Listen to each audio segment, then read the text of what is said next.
Il corpo di Antonio Canova riposa a Possagno, ma il suo cuore è rimasto a Venezia, in questo monumento sepolcrale innalzato nel 1827 all'interno della Basilica di Santa Maria Gloriosa dei Frari, riportato all'antico splendore da un restauro appena concluso proprio nei giorni in cui ricorrono i 200 anni dalla scomparsa del massimo scultore del neoclassicismo.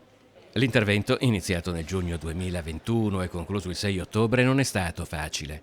Io sono 42 anni che mi occupo di conservazione dei monumenti e questo è stato uno dei casi, diciamo, molto complessi e con un livello di degrado quasi spaventoso.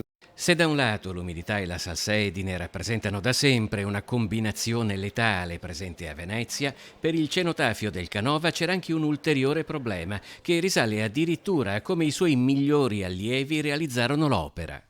Alcuni dimoravano a Roma, altri lavoravano in Veneto, quindi l'opera è frutto, diciamo, di una progettazione e di una modellazione a distanza. I ferri utilizzati per l'assemblaggio, oggi sostituiti da barre in acciaio inox, avevano prodotto una risalita della ruggine ancora visibile in alcuni aloni rossastri che macchiano i marmi. It was in a terrible state, I'm afraid. Di queste difficoltà era cosciente anche Guy Elliott, chairman di Venice Imperil, Venezia in pericolo, un ente di beneficenza del Regno Unito che negli ultimi 50 anni ha finanziato 75 interventi di restauro in città, compreso questo, costato 450.000 euro. E la gente continuava a lamentarsi, qui venivano, se la prendevano con noi frati, custodi qui della Basilica, non fate niente, sta crollando, non vedete, ecco.